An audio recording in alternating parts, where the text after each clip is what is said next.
we will be looking at the labor markets in the midst of this coronavirus pandemic. But in the meantime, let's talk commodities. And I have with me Bolanle Abaje, one of the research analysts with Financial Derivatives. Help me. Yeah, good morning, Bolanle. Thank you for joining us. Well, the lockdown has been lifted.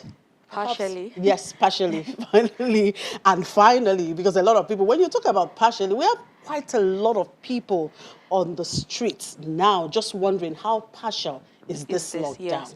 And it just points to the fact that obviously the population living below the poverty line is huge, because most of them, they don't have food to eat. Some of them are like, they'll rather take the risk of probably getting the virus than to stay at home for another week without food to eat. So, most of them are literally going out there looking for work to do. A lot of people have actually been laid off, and which was expected because we faced so many economic issues. Businesses are facing issues with higher costs and lower profits, lower revenues. So, and obviously the immediate impact of that is usually higher unemployment, which was already skyrocketing before this lockdown even started. So you have most people out there most likely looking for, ways they can actually, fend for themselves and their family in the nearest future. Talking about the rate of poverty, of course, we saw yesterday the National Bureau of Statistics releasing their 2018-2019 poverty and inequality report. Of course, saying that about 40% of Nigerians are poor. In any case, that's a conversation we will have in the course of this program. Let's look at this lifting of this partial lockdown. How much of impact would that have on the commodities market space? We do not expect any short-term impact. When I mean short-term, like in the next week or two, just because people are still unsure of whether we'll actually go back into a strict lockdown. But I know that in the next coming month, so looking at beginning of June, July, we should expect, commodity prices to go back to pre-lockdown levels if we're being hopeful. But generally, all commodity prices have increased, and we're not seeing the panic buying anymore, or we're seeing gradual reduction in the panic buying. And obviously, when you have that, you don't see the initial negative impact on prices. But prices have just maintained a stable level at high rates. We're seeing, especially inelastic goods, the prices of inelastic goods increase significantly. So we should say in the next coming months, we should see a gradual decline in prices. Let's get back to this issue of lifting up partial lockdown. What commodities are we likely to see some changes in their prices as it is now? Well, like I mentioned, I don't expect any significant changes. When I mean positive changes with certain commodities at the moment.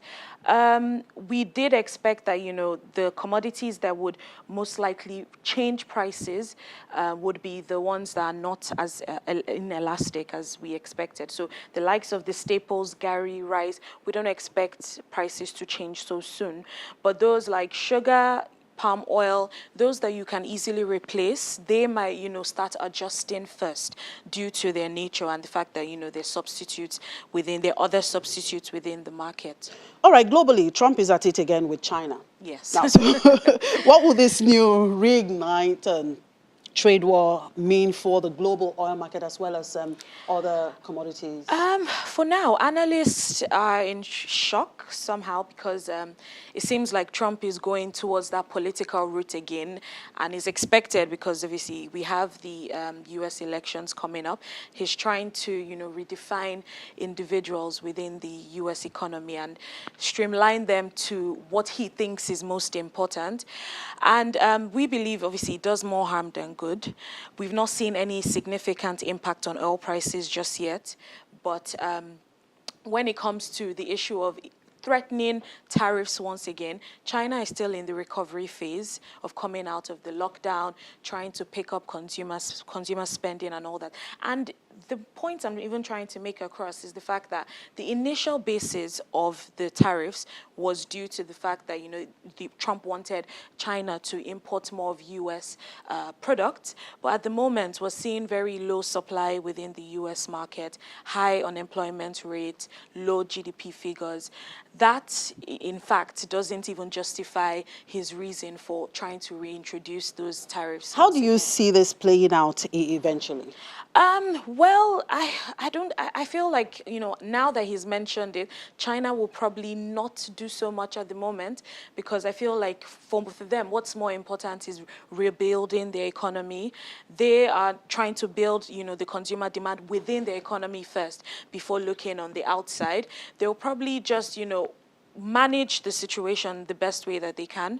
And also, crucially, what's important for us in Nigeria is for China to pick up its, economy so soon, so that, consumer demand when it comes to oil prices would start increasing. And because right now, the only impact we're going to see or the only positive impact we're going to see on prices to be lifted to even close to $40, $30 per barrel is a boost in the Chinese economy. Right. Okay, let's get back to our market here. The currency market, Naira appreciated. We saw Naira appreciating to about $430 Yeah. Naira to the dollars. Yeah. Yeah. That's at the parallel market. Yes. Can this be attributed to the easing of the lockdown? Because this just happened yesterday. Not necessarily the easing of the lockdown, more so the IMF disbursement that has, more or less. Well, that is still boosted. being expected. It's still being expected, but the way these markets work, once there's a signal that, we're receiving some funds, and most likely our external reserves will be boosted or lifted up to about $37 billion, that already has a positive impact on our exchange rates. So I think in actual fact, once we do receive the money, the CBN has a better stance to defend the Naira. So we do expect the Naira to keep, fluctuating between 400, 420, 410. I don't know how soon it will be to get to that 300 margin it was pre-lockdown, but it's still good news in actual fact. All right, so with many countries easing lockdowns, what is the outlook for both oil and agri-commodities in the medium to long term? Well, in the medium to long term, the positive the positive implication of that should be there should be a boost in consumer spending, consumer demand, more importantly, and once you have that within the market, you see a boost in prices. Right now, most of our agricultural commodities that we're tracking, wheat, corn, the global commodities are all down. Cocoa prices too are down. They are currently at about 2,200. Per ton, and that, we had not seen that in a while. Previously, it was already leading to about $2,500 per ton. But generally, when you see a pickup in consumer demand, then you should see an uptick in prices. That's the only focus right now. And once you have that consumer demand pickup, then there will be, positive multiplier effects within the economy. All right, thank you, Bolanle. Thank you so much. Bolanle Agbaje is one of the research analysts with Financial Derivatives Company. We'll take a quick break, and when we come back, we'll look at the poverty and inequality rate as reported by the National Bureau of Statistics. To stay with us.